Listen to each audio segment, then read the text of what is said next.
In your book, To What God Shall We Render Homage, you have referred to the interconnectedness of myth and architecture. Would you want to elaborate on that? We should always elaborate. See, temples are adorned with many sculptures.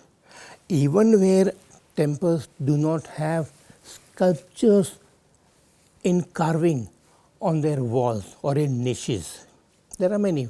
In Baroli, there are temples which have no sculptures, but always the gods are present in mantra form. When a temple is built, they install gods through their mantras. They are always present. They may or may not be there in physical form. It also partly depends on the means of the donor. So, even where there are sculptures on the temple, they illustrate a mythology. To identify, for example, that the temple has the 8 dikpalas in the 8 corners, the 4 main directions, east, west, north and south, and the 4 intermediate directions. That is not to say the whole thing. See, a temple is a miniature image of the cosmos. That is how those people looked at the temple. A temple is not like a building. It's not an ordinary profane building. It's much more than that. It is the real thing. The buildings can come and go, but a temple is perennial. The 8 dikpalas, the guardians of the quarters, guard the entire cosmos, which is a temple. They have their own specific assigned places. And there is a meaning why they are given those places. For example, the guardian of the north on temples till about, say, the 10th century was Soma. The guardian of the south, intermediate direction, was Nirruti, the god of death. The guardian of the south was Yama. Now, Ishana was in the northeast. Now, Soma is in the north. Why is he in the north? And why is he there? See, Soma, you visit the Kalika Mata temple at Chittorgarh. In his assigned place, there is a sculpture of the guardian. Soma is there. But from his figure, most people don't notice it. From his limbs, you can see creepers sprouting. From a temple at Ossia, you can see vegetation at Soma's, the guardian Soma's feet. Now, what are that? Soma is a very ancient god. See, between Soma, Agni and Indra. The Rigveda has 1025 or 1026 hymns or suktas. Indra, Agni and Soma, who were the 3 most prominent gods in the Vedic period, they constitute about half of the 1025 suktas of the Rigveda. Soma is a sacred plant that is used, that is consumed by the priests and the worshippers. Soma is a plant that grows in the Himalayan region, Balochistan, Afghanistan, and India also in the Himalayas. That Soma plant has been identified by Geldner and others with the plant called ephedra, from which the substance ephedrine is evolved, or distilled. Now, why would they place Soma in the north? I think the northern position of the Dikpala Soma, the plant, its juice and its personified god. His position in the north is because of the Soma's, Soma's habitat in the north of India, in the Himalayas. That is one reason. Then one property of the Jew Soma is that he is a stimulant.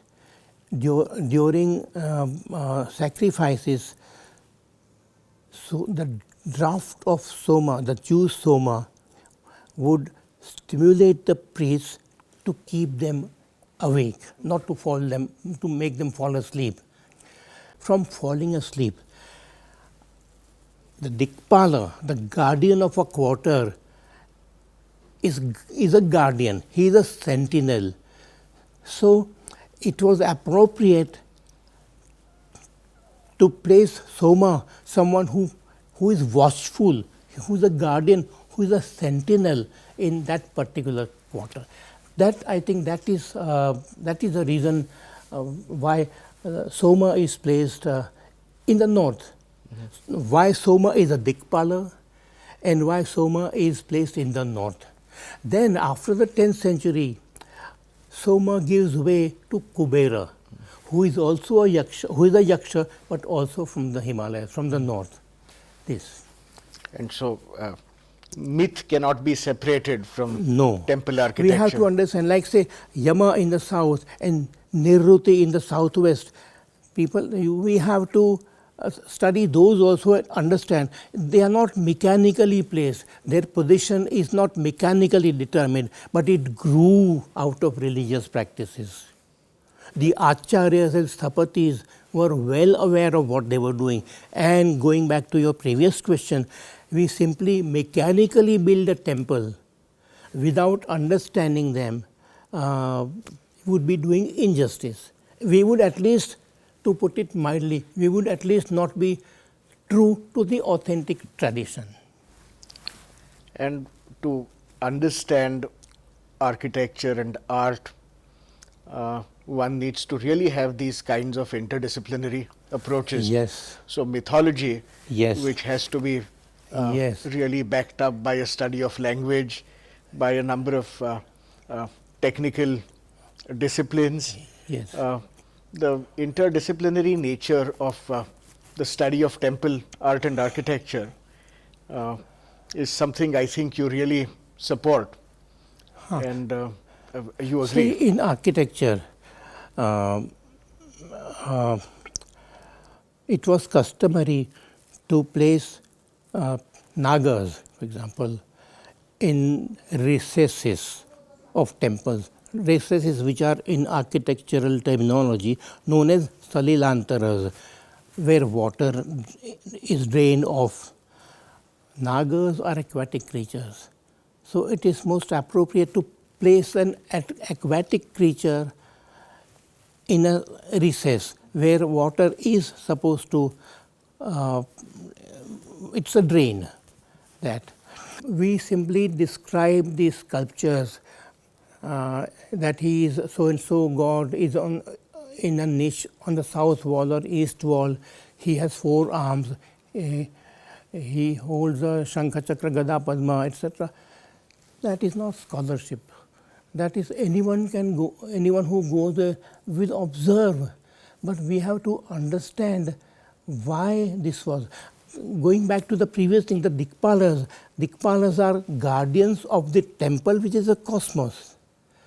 So we have to view a temple from the perspective of the historian of history of religions and history of mythology.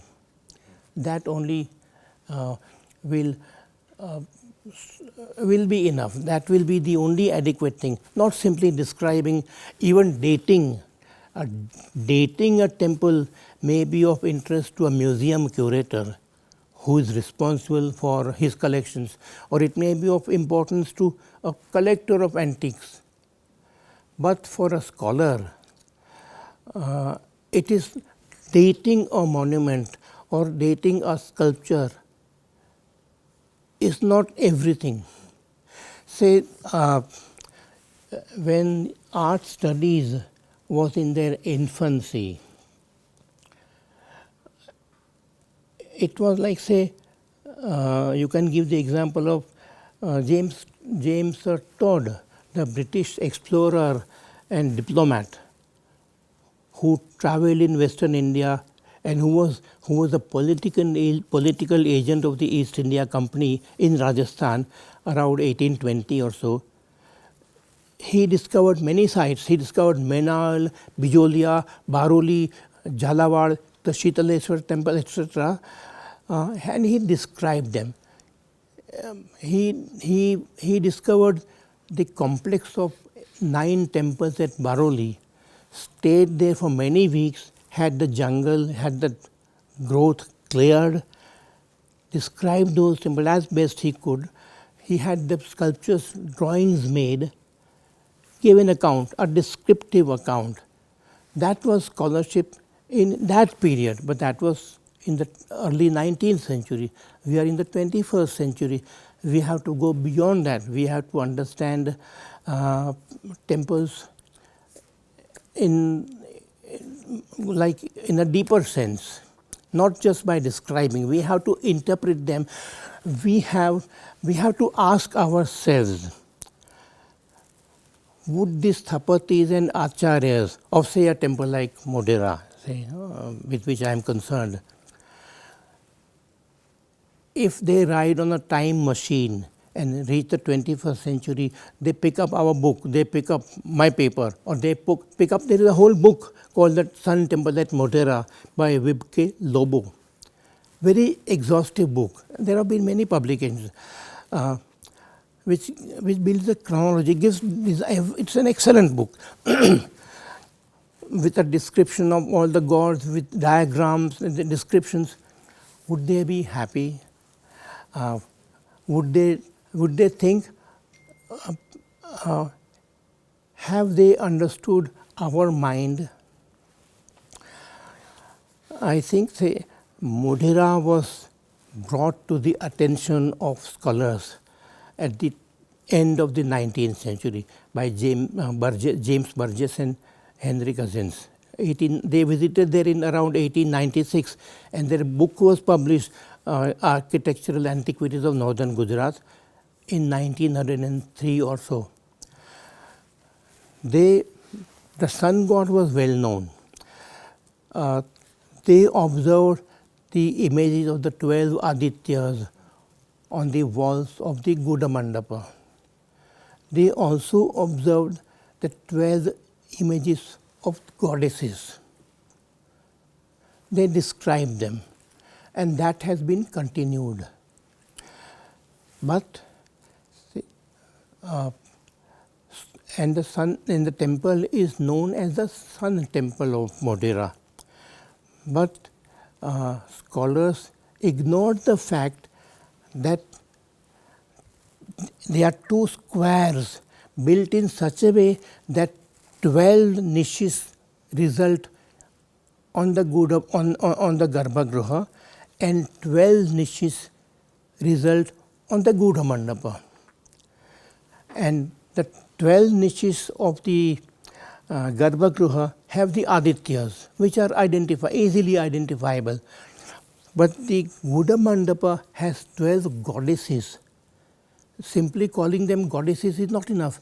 When you study their iconography, then you will realize that they are the 12 forms of Gauri. There are 12 Gauris, 12 aspects of Shiva's consort. Uma, Parvati, Gauri, Lalita, Shriya, Krishna, Maheshwari, Rambha, Savitri, Trikhandala, Totala and Tripura. Those 12 are there. The names differ in different texts and different regions. So, equal value is given to the sun god and Shiva's consort. One. Secondly, on the Lalata beam, on the central place on the doorway, where you would expect an image of the sun god in a sun temple, there is a Shiva. Now it is destroyed, but there was a Shiva, not Surya. Then in the northeast, there are the 8 Dikpalas, but then there are 2 more Dikpalas, or you can say 2 more figures in the role of Dikpalas. In the northeast, there is one figure who has 3 heads, 3 arms and 3 legs, and he is not alone. There are other temples in India, like say for example one at Kaner Ki Putli in Malwa, a part of Rajasthan which is within Malwa, where also a similar figure is there. That I have identified as Atiriktanga Bhairava, an aspect of Shiva. So when you take all these things into account, and also you notice that on the door frame there are images of the sun god, but they are blending with Brahma, with Vishnu and Mahesha. So it is a blend of the sun god with other gods. That is how we have to understand the Modhera temple. When Burgess and cousins reached Modhera, they noticed that the temple was partly ruined and it was abandoned. Nobody worshipped it. So there are the 12 Adityas plus 12 Gauris, 24, plus 10 Dikpala like figures, 34, and there are other smaller hundreds of figures. But the local villagers in the late 19th century worshipped only one god. They placed flowers at the feet of only the Atiriktanga Bhairava, and they do that even now. They place flowers, it's built high up, so they place flowers at the bottom on the Vedi Bandha. If you go there today also, you will find flowers placed. Every day they place flowers. They don't understand. The 19th century villagers knew him as Kala Bhairava. In my article I have written that they were closer to the heart of the temple, that it is Bhairava, it is the sun god. Kala is time, and the sun marks time, but it is also Bhairava as death. They understood they were at the heart of the temple and they were closer to the heart than we are. Say I will try to remember a stanza from the Manusmriti.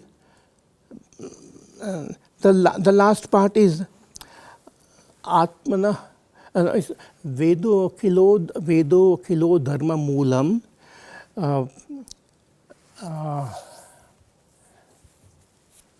The second part I remember, Vedo kilo dharma moolam. Forget about that, I may remember it later. But it's a Atmana tushtirevacha. So our aim, what is the dharma of an antiquarian? What is the dharma of a student? What is the dharma of an archaeologist? It should be finally Atmana tushti. We should not simply say Gauri has a darpana, a ghata, etc. pitcher in her hands, but we should also relate it to everything else on the temple and to understand the nature of that temple. And we should realize that there are other temples in India where Atiriktanga Bhairava occurs, in the Nagada shrine in Rajasthan, etc. There are many. So then only we will understand the temple. If the Sthapati and Acharya of Modhera comes back to our time, he would be dissatisfied to read only our book of description. But if he knows that we understand the temple as he understood it, that would be doing justice to the understanding of the temple.